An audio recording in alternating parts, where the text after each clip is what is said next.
ओम शांति। बाबा के 8 जनवरी के महावाक्य। मीठे बच्चे, ज्ञान रत्नों को धारण कर रूहानी हॉस्पिटल यूनिवर्सिटी खोलते जाओ, जिससे सबको हेल्थ वेल्थ मिले। प्रश्न: बाप का कौन सा कर्तव्य कोई भी मनुष्य आत्मा नहीं कर सकते?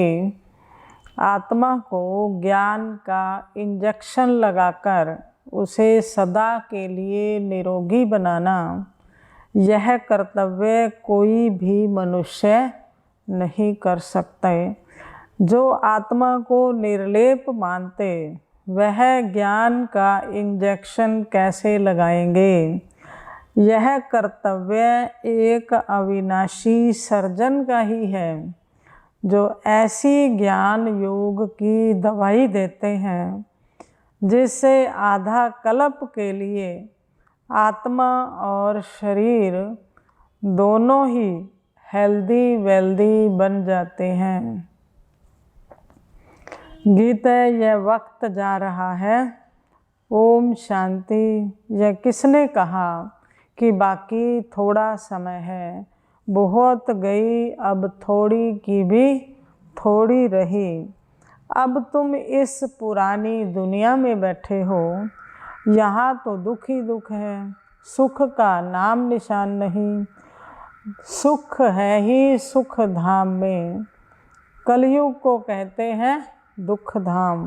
अब बाबा कहते हैं, जबकि मैं आया हूँ तुमको सुख धाम ले चलने के लिए, फिर क्यों रुके हुए हो? दुख धाम से क्यों दिल लगी हुई है? दुख धाम के भातियों से अथवा इस पुराने शरीर से दिल क्यों लगी है? हम आए हैं तुमको सुख धाम में ले चलने के लिए। यह पढ़ाई है ही सुख धाम के लिए, और इस पढ़ाई में कोई भी तकलीफ नहीं है। बाप को याद करना है, इस याद से ही तुम निरोगी बनेंगे। तुम्हारी काया कल्प वृक्ष समान बड़ी होगी। श्रीमत कहती है, यह विश्व की लेन देन छोड़ दो, ज्ञान और योग की धारणा करो। जितना ज्ञान रतन धारण करेंगे, उतना निरोगी बनेंगे। बाप ने समझाया है, यह रूहानी हॉस्पिटल भी है तो यूनिवर्सिटी भी है। परम पिता परमात्मा आकर रूहानी हॉस्पिटल और यूनिवर्सिटी स्थापन करते हैं। हॉस्पिटल तो दुनिया में बहुत हैं, लेकिन ऐसी हॉस्पिटल और यूनिवर्सिटी दोनों इकट्ठी कहीं नहीं होती। यहाँ पर एवर निरोगी बनने के लिए बाबा ऐसा ज्ञान योग का इंजेक्शन लगाते जो किसी भी हॉस्पिटल में नहीं लगाया जाता, और हमारा ऐसा भविष्य बनाते हैं। ऐसी यूनिवर्सिटी है जो सारे विश्व की आत्माएं पढ़ाई करती हैं। यहाँ यह वंडर है, हॉस्पिटल और यूनिवर्सिटी, हेल्थ और वेल्थ इकट्ठी मिलती हैं। हॉस्पिटल से हेल्थ, यूनिवर्सिटी से वेल्थ। बाबा ने कहा दोनों इकट्ठी मिलती, फिर क्यों नहीं इस खजाने को लेने के लिए खड़े हो जाते? यह रूहानी हॉस्पिटल और यूनिवर्सिटी, इससे मनुष्य 21 जन्मों के लिए एवर हेल्दी वेल्दी बन सकते हैं। तो एजुकेशन मिनिस्टर, हेल्थ मिनिस्टर को भी समझाओ कि बेहद के बाप ने यह कंबाइंड हॉस्पिटल और यूनिवर्सिटी खोली है। आपको भी राय देते हैं, ऐसे खोलो तो मनुष्यों का कल्याण हो जाए। बाकी यह बीमारियां आदि तो जब से रावण का राज्य शुरू हुआ है तब से शुरू हुई हैं। आगे तो वैद की दवाइयाँ थी, हकीम वैद हुआ करते थे। बाबा ने पहले तो उनकी दवाइयाँ थी, अब तो अंग्रेजी दवाइयाँ बहुत निकली हैं। यह अविनाशी सर्जन जो अविनाशी दवाई देते हैं, तब गाया जाता है ज्ञान अंजन सतगुर दिया, अज्ञान अंधेर विनाश। ज्ञान इंजेक्शन रूहानी बाप ही लगाते हैं आत्माओं को, और कोई आत्मा को इंजेक्शन लगाने वाला हो नहीं सकता। वह तो कह देते हैं आत्मा निर्लेप है।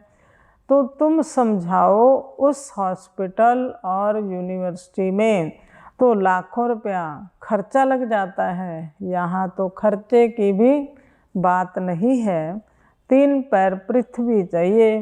बाप को याद करो तो तुम एवर हेल्दी बनेंगे, और चक्कर को जानने से चक्रवर्ती राजा बनेंगे। धनवान होगा तो बड़ी हॉस्पिटल यूनिवर्सिटी खोलेंगे, गरीब छोटी खोलेंगे।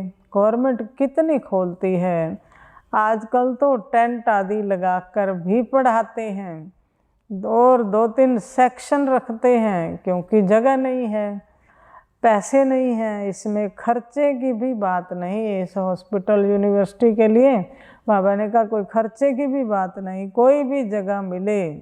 बाप कहते हैं तुम ही खोलो, तुम ही संभालो, जो करेगा सो पाएगा, बहुतों का कल्याण होगा।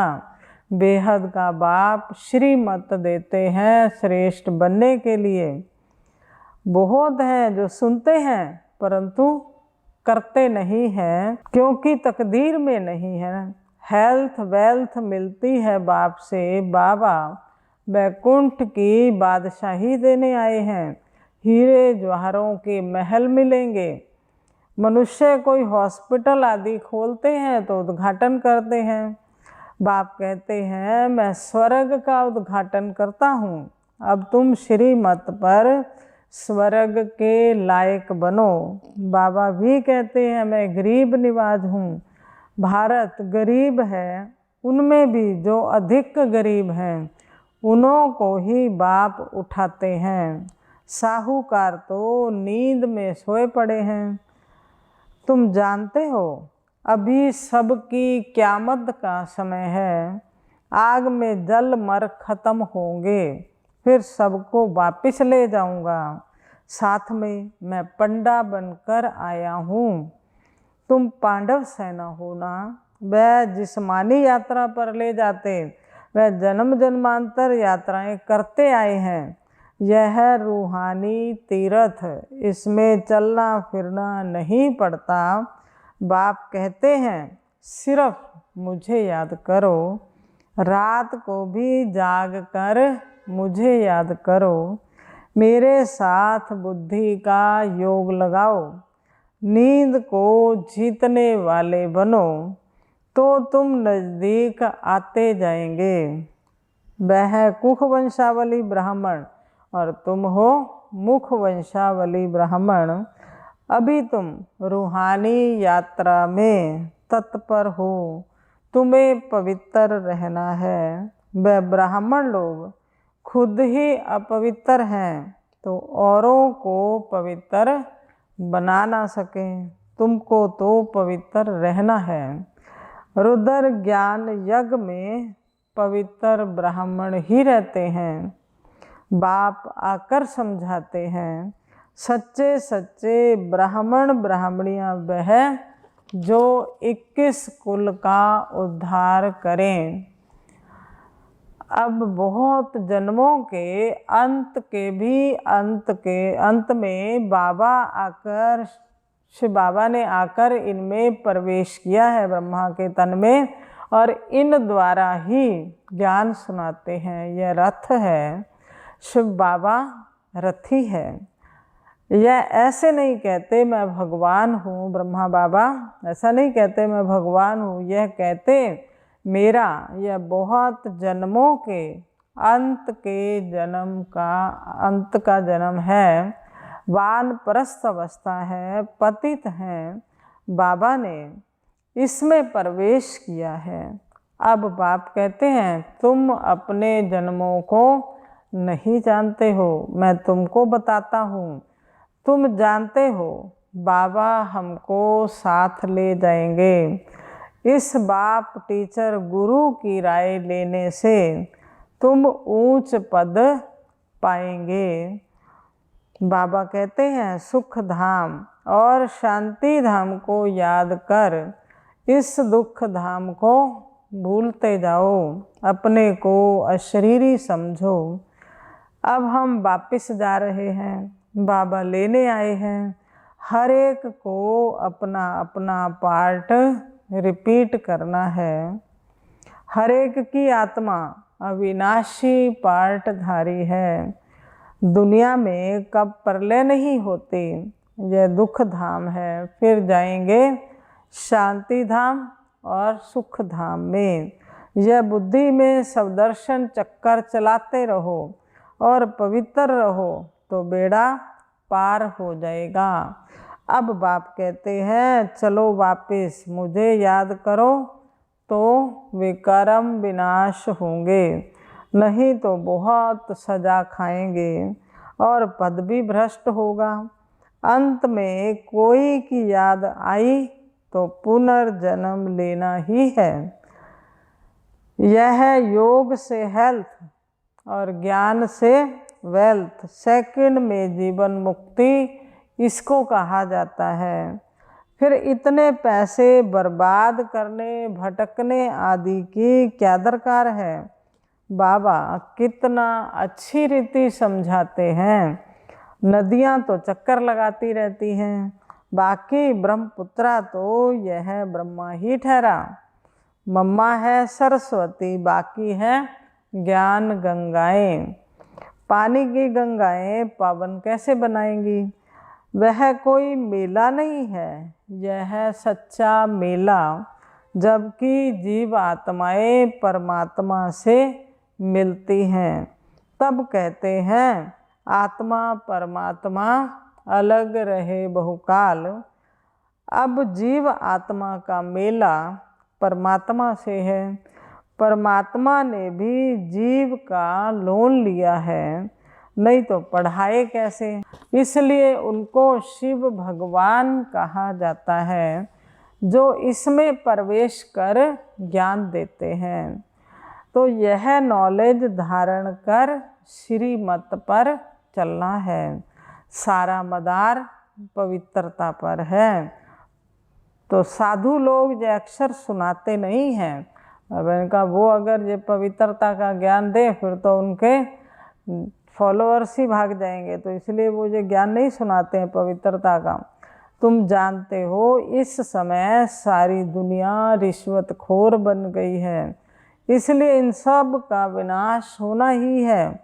जिनको वर्षा लेना होगा वही लेंगे।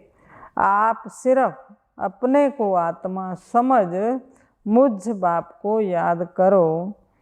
84 जन्म पूरे हुए, अब वापिस घर चलना है कि यहाँ ही गोते खाने हैं।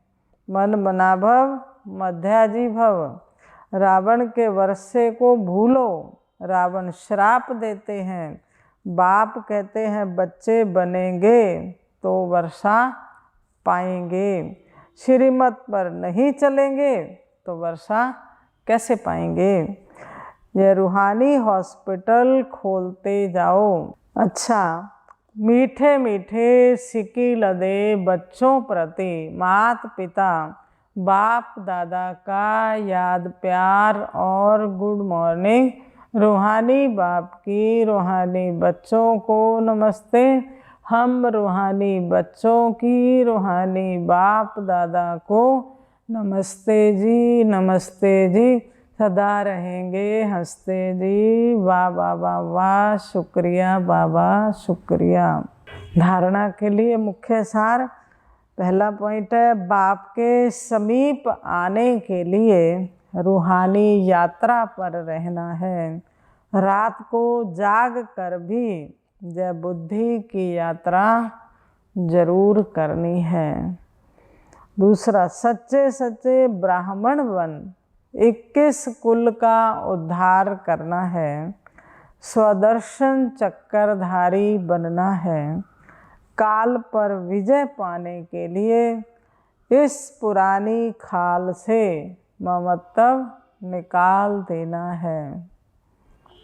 इस पुरानी खाल से अर्थात इस देह से भी ममत्व निकाल देना है काल पर विजय पाने के लिए। वरदान रूहानियत द्वारा वृत्ति, दृष्टि, बोल और कर्म को रॉयल बनाने वाले ब्रह्मा बाप समान भव।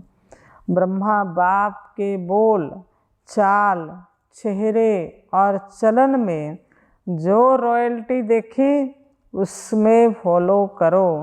जैसे ब्रह्मा बाप ने कभी छोटी छोटी बातों में अपनी बुद्धि व समय नहीं दिया, उनके मुख से कभी साधारण बोल नहीं निकले।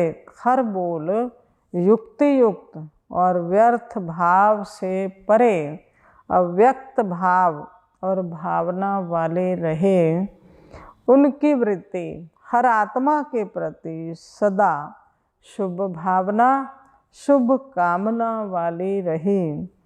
दृष्टि से सबको फरिश्ते रूप में देखा। कर्म से सदा सुख दिया और सुख लिया। ऐसे फॉलो करो, तब कहेंगे ब्रह्मा बाप समान। स्लोगन मेहनत के बजाय मोहब्बत के झूले में झूलना ही श्रेष्ठ भाग्यवान की निशानी है।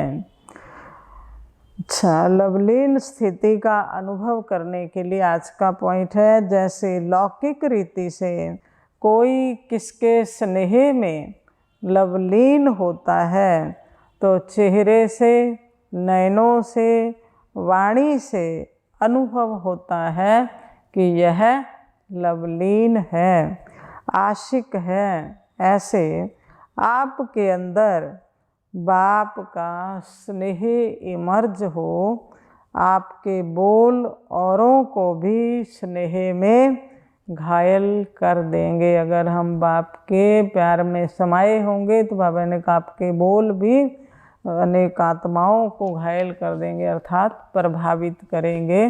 बाबा के ज्ञान का उनको तीर लग जाएगा। ओम शांति।